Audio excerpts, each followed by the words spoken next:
Welcome back to Coffee and Conversation. So, Audie is running around the house. He's looking for attention, so he may well show up. He grabbed me when I was in the bathroom in order to get me to turn the faucet on so he could get a drink, but he decided, he does this sometimes, he decided he wanted to drink the water as it began puddling up in the bottom of the sink, instead of lapping it directly out of the faucet like he usually does. What that means is, yes, he will get his drink, but he will also get a whole bunch of water pouring down on his little kitty head. So he is wet, and he's like, not just a little wet, he's wet. So I am pretty sure he's going to hop in my lap, because he usually does that when he's very, very wet and sort of wants to share it by dripping all over me. So we may well see him. But yeah, for all you folks who think he is just the sweetest little guy, no, he's a little terror. He really is. Yellow. The yellow today is limited to one earring. Frankly, I just wasn't in the mood to put on a whole bunch of jewelry today. So, one earring, that's our yellow. And that is for Catherine, for Lex's mom, for everybody who's coping with cancer. And I must tell you all that we do get a lot of comments in the comment sections of the video from people who are battling cancer. And your support means a great deal to them. So let's keep that positive vibe coming. All right. I got sort of dragged down a rabbit hole recently. Thought I'd share it with you, mostly because I got my hands on some information that I hadn't expected to find, information I had been looking for. Had not expected to find. The results were completely beyond what I was expecting. And while I was in the process of digging this stuff out, I got a revelation, an epiphany. I'm reminding myself of A Midsummer Night's Dream and Bottom saying that, yes, he had a revelation. Yes, indeed, I should be wearing a donkey's head saying that. Nevertheless, moving away from Shakespeare and onto the topic at hand, I'm actually in a very, very happy mood today. Nothing special is responsible for this. I just ended up in one of those moods. You know, you just get up in the morning and everything strikes you as funny and you have no idea why. This could be the first stages of dementia. I don't know. But if this is dementia, I like it. I'm here for it. All right, we'll be back in 22 seconds.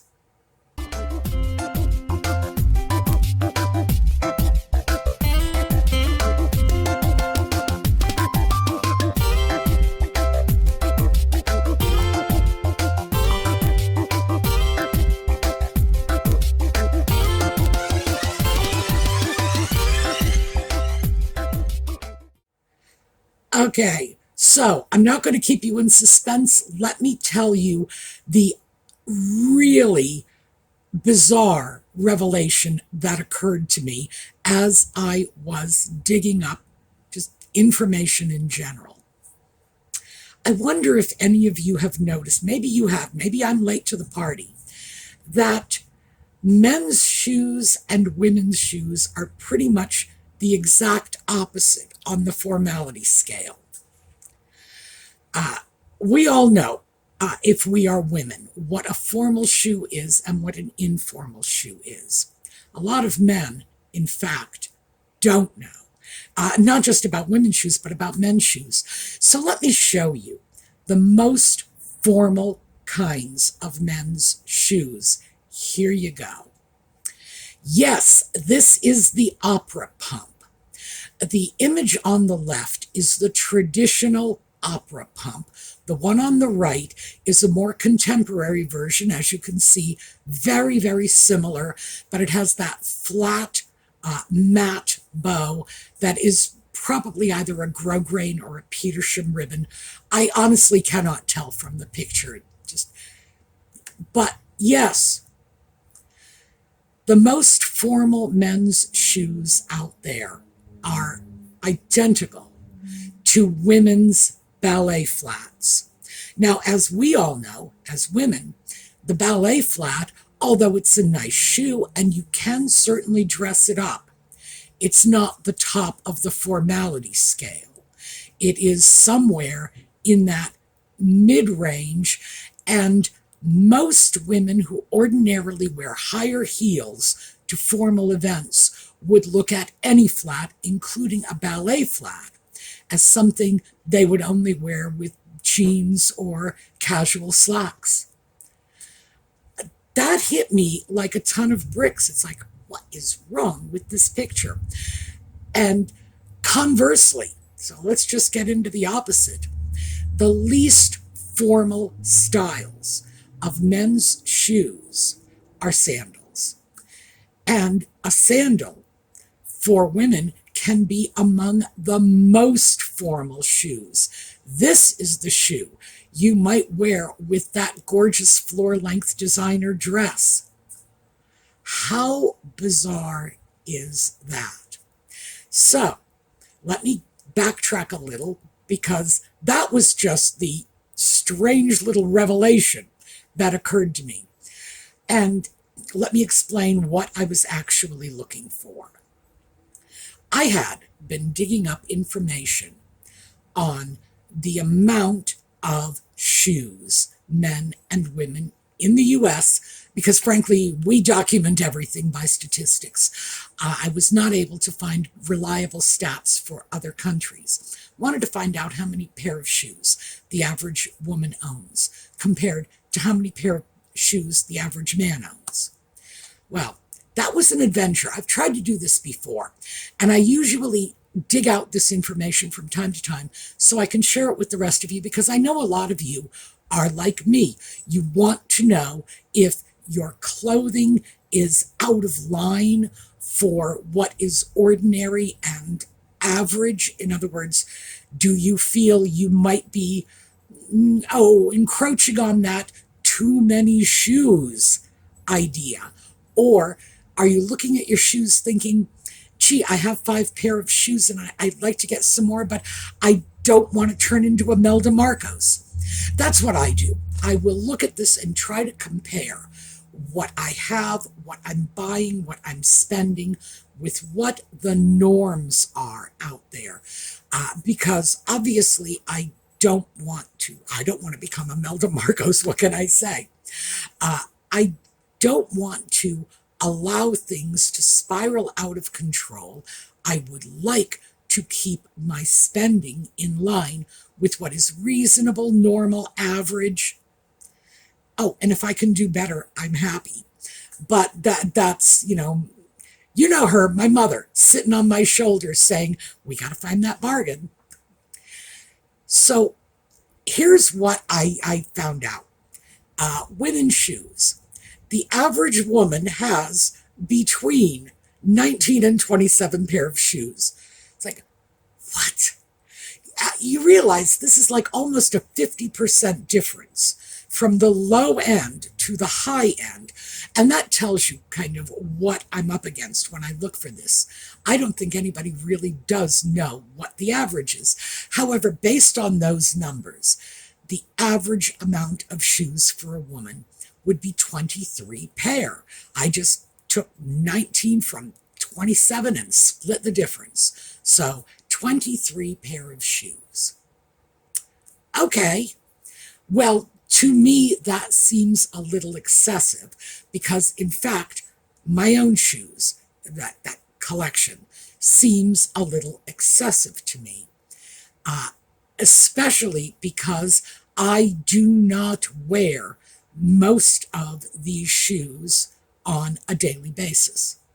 So that does seem like maybe I have things that I ought not to be hanging on to. But we'll get back to that in a minute.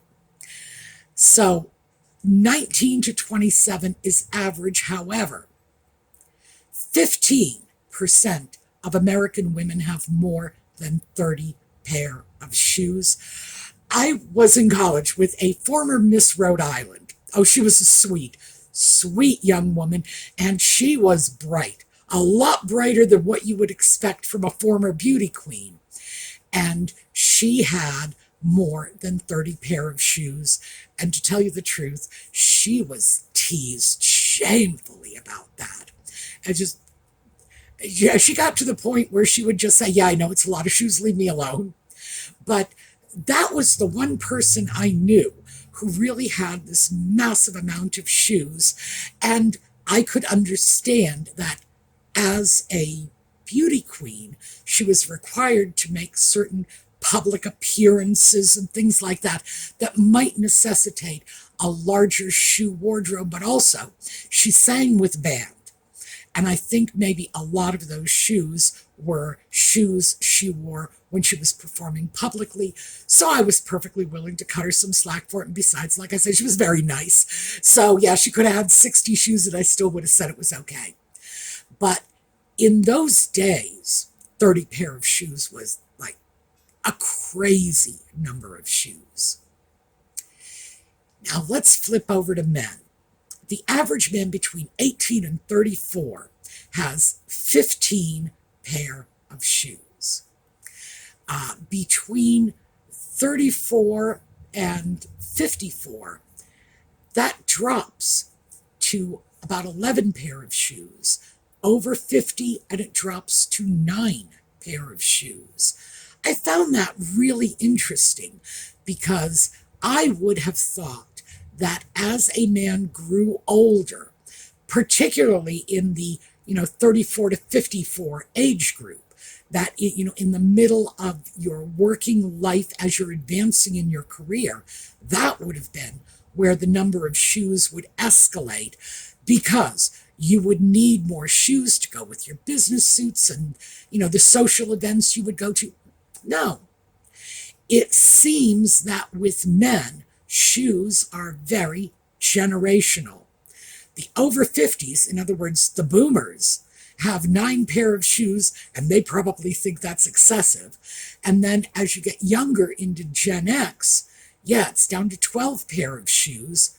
And again, I imagine they think it's excessive. But when you get down into the millennials and the Gen Z babies, 15, I have a feeling in the next few years in their lives, it's going to increase too.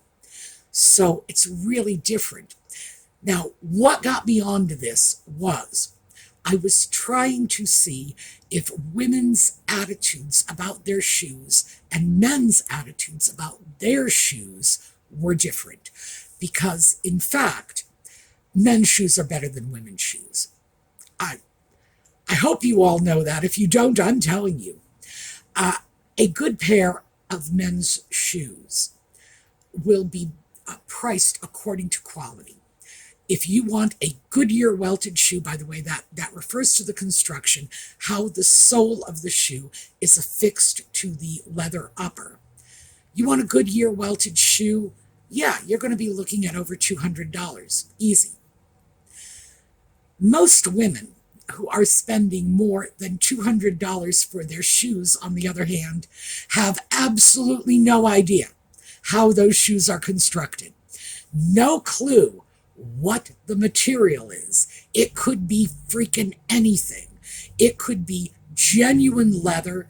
It could be patent leather, which is leather that is sprayed with a coating that is, it might as well be plastic.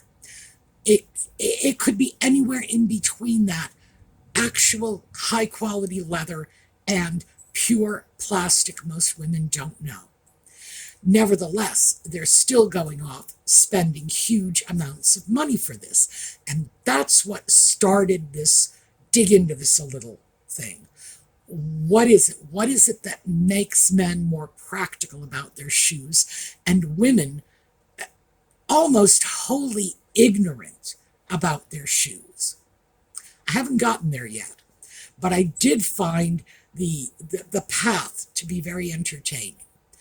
So as I was looking at all of this, trying to see patterns, the one pattern I am seeing is men's acquisition of shoes seems to be something that was developed when they were young. Hence the baby boomers with fewer shoes, the Gen X and millennials, or the older millennials with more shoes, and then the younger millennials and the Gen Zs with even more shoes. So it's early stages. Keep in mind, this is just preliminary research. I'm not ready to draw too many conclusions, but I do think the one that jumps out at me is we carry our shoe attitudes from our childhood into our adulthood, at least if we're men. As for women, 19 to 27 being the range of average is that, as a researcher, I will tell you that is like a gap that could be measured in light years. It's a huge spread.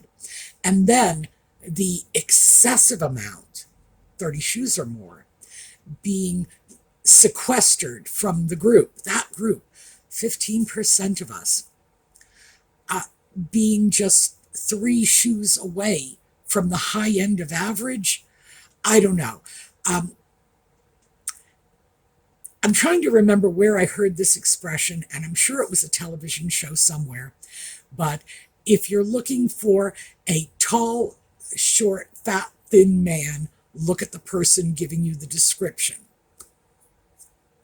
I look at this and think, how are these figures being compiled? Because the figures are all over the place. So I am suspicious already about whether or not this is average. Another thing that makes me suspicious is when you use the internet tends to report on frequently reported figures. So if I go into Google and say, how many shoes does the average woman have in the US? The first response I get is from AI, which is ridiculous because it's not even as if a human being has compiled this. A computer has. So if there are inherent contradictions, the computer is not going to recognize that. If there is a huge gap, 19 to 27, the computer is not going to recognize that. So I'm going to stick with that spread, cut it in half and say the average person has 23 pair of shoes, but I disagree with that. And I think the reason I disagree with that is I counted my shoes. And I do, in fact, have 19 pair of shoes. I didn't think I was even going to make it into the average range based on their figures, but I did. But that included 2 pair of shoes that were sort of pre-purchases, purchased but not worn. They're set aside so that when my regular walking shoes, my walking shoes, running shoes, sneakers, trainers, whatever you call them in your area, but they are athletic shoes that I use for walking on the streets, and they're not part of my regular shoe wardrobe. I always stay a pair ahead because walking on the streets like that, I could come home one day with my shoes utterly trashed and not even have time to buy a new pair of shoes. I'd be sitting around the next 2 or 3 days saying, I don't get to walk for no better reason than I don't have shoes to walk in. So I always stay a pair ahead. So that extra pair of shoes, another pair of shoes when I got a very good deal on a very classically styled, very comfortable pair of shoes, I bought an extra because they were discontinuing that style. They're counted in, even though they're not part of my regular rotation. I counted in the boots that I only ever wear to shovel the snow off my walkway. I also counted my regular winter boots, which I only wear 2 or 3 times a year because we just don't get that much snow. So when I look at this, I see my shoe collection, the numbers anyway, bloated by a few things that probably just don't belong in there. But if I'm being honest, I'm going to throw everything in. My house slippers were thrown in there too. So yeah, I guess my point is I had to scrape. I had to open every single shoebox in my home in order to figure out that I did, in fact, have those 19 pair of shoes. And I do. So I have finally hit average. Nevertheless, I'm looking at this thinking, I know I have more shoes than I need. And I know that in the fullness of time, when these shoes get worn or whatever, there are some I am absolutely not replacing. Absolutely not. And of course, there are some that I are. I said that. That came out of my mouth. There are some that I am going to replace. But there are definitely at least 3 or 4 pair that when they hit the end of their life, there will be no reprieves coming from me. I will not be hunting down good replacements for those shoes because it turns out I just don't wear them enough. And that brought me to Edith Head. Now, Edith Head, and we've talked about Edith Head before, I got all of my best styling tricks from Edith Head back in the 1960s. So we're talking about 60-year-old style tricks. But the thing to remember about Edith Head is that in addition to being an Oscar winner, I mean, like with shelves full of Oscars, not just 1 or 2, and she was an Oscar-winning designer. She also loved interacting with the public.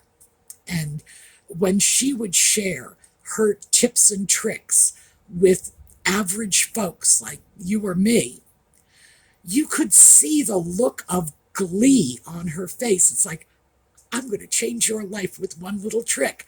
And she could.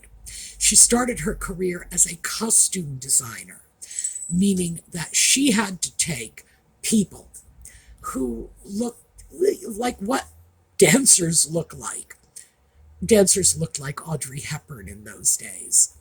And she had to turn them into showgirls, and showgirls looked like Marilyn Monroe. And she could do it.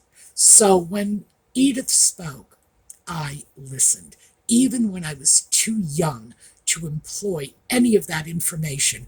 I can remember being 10, 11, 12 years old, just listening to every word she said because I knew how important this was. This was like the kind of advice that, you just can't put a price on that. So, back to shoes and Edith Head. Edith Head said that your shoes should match the lower half of what you're wearing. If you're wearing slacks, your shoes and socks should match the slacks. Why? Because that unbroken line of color made you look smaller and slimmer. Another one of Edith Head's great bits of wisdom. And how easy is that? If you are wearing a pair of brown slacks, put on brown socks and brown shoes, and suddenly you've just dropped 20 pounds and gained 3 inches. And it works. It actually works. I've seen people employ these tricks. I've used them myself. So that's how I went off on this whole shoe thing, thinking to myself, why do I have so many different colors of shoes? Why do women in general have so many different colors of shoes?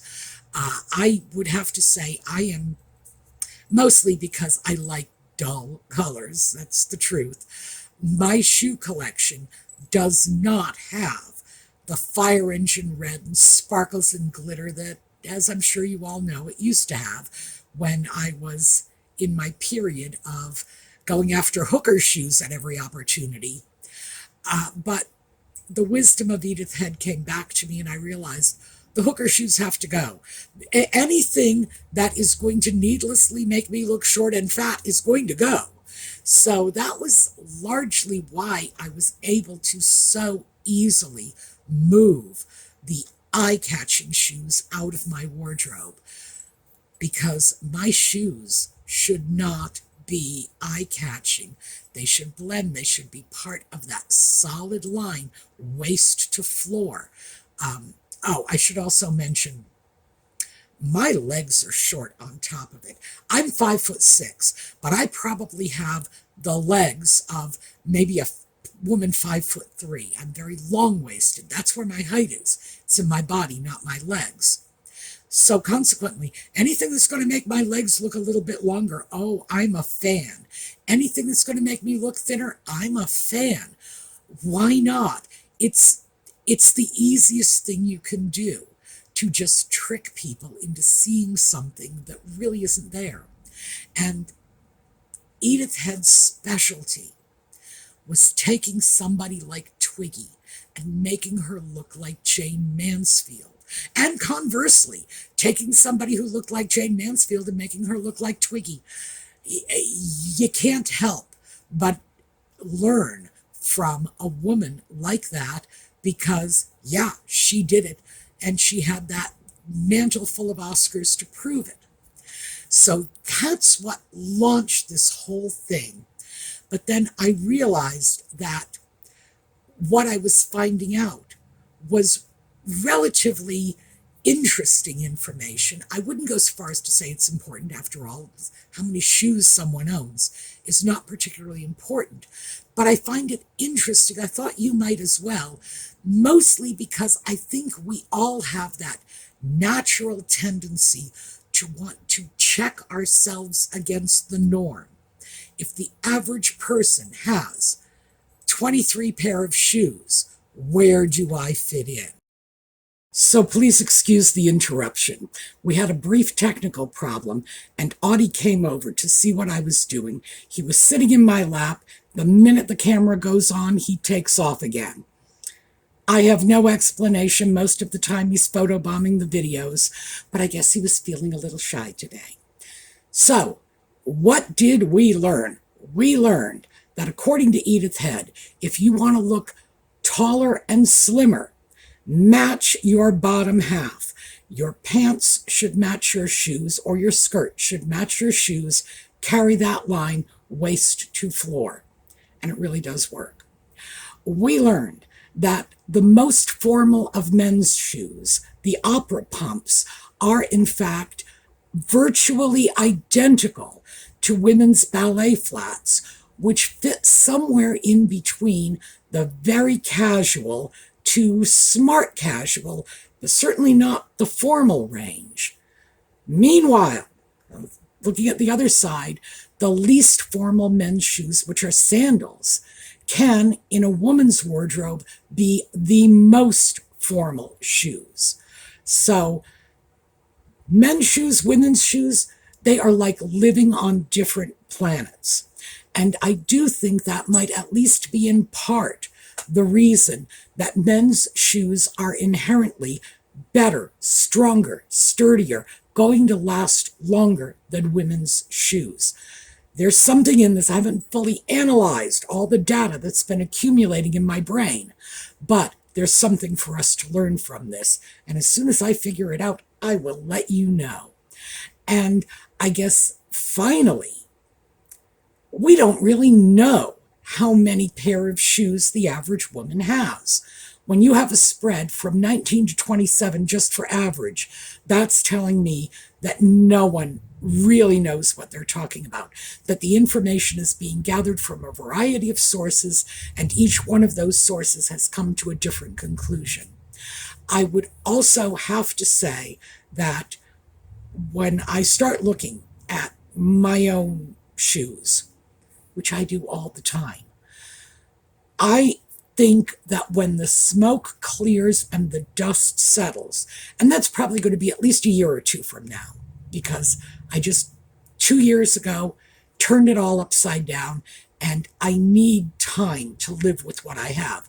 I think at the end of the day, 2 years from now, it's not likely I will even have the 12 to 15 pair of shoes that are in my regular ongoing, day-to-day shoe wardrobe. I think it will probably be less. Yes, I will always have to keep a few better pair of shoes, even though I don't wear them every day, but we all do that. We all need to keep varying degrees of formality in our shoe wardrobes. Men, however, do not. A man can get by with the same pair of black Oxfords that he wore to work. He could wear that with a white tie outfit, even though he's supposed to be wearing those little ballet flat opera pumps. But men can get away with it. And there's information that we can pull out of that to benefit us. I just haven't quite gotten there yet. All right, so that is what I have for you today. A bit of a ramble, but there were a number of interesting facts that I thought you might find, if not useful, at least entertaining. I know, for me, I am still giggling over men's most formal shoes being virtually identical to every pair of ballet flats I have ever seen on the shelves of any women's shoe store. All right, so I'm sorry Audie didn't come back to say hi, but what can I say? He will show up when he is least expected and least wanted, because he's a cat. That's his way. All right, I will see you all next time. I hope you have enjoyed this. And thank you for being here with me, because as I mentioned, I am in an unusually good mood today. Not sure why, just got up happy this morning, I guess. So we're going to take a look at a slideshow on the way out. And in the meanwhile, have a terrific day.